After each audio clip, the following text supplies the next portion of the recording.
Employment bank বা যুবশ্রী প্রকল্পের মাধ্যমে বেকার ছেলেমেয়েদেরকে 1500 টাকা করে বেকার ভাতা বা উৎসাহ ভাতা দিয়ে থাকেন এবং এখানে যারা নাম লিখিয়েছেন তারা কিন্তু প্রতি মাসে 1500 টাকা করে বেকার ভাতা পাচ্ছেন।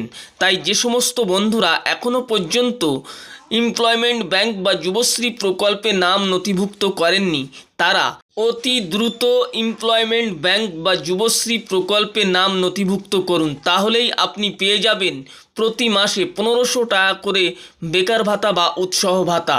এই প্রকল্পে নাম নথিভুক্ত করতে হলে আপনাকে অবশ্যই মাধ্যমিক পাশ করতে হবে। মাধ্যমিক পাশ করলেই কিন্তু আপনি প্রতি মাসে পেয়ে যাবেন 1500 টাকা করে বেকার ভাতা। তাই যে সমস্ত বন্ধুরা এখনও পর্যন্ত তাদের নাম এমপ্লয়মেন্ট ব্যাংক বা যুবশ্রী প্রকল্পে নথিভুক্ত করেননি তারা অতি দ্রুত তাদের নামটি এমপ্লয়মেন্ট ব্যাংক বা যুবশ্রী প্রকল্পে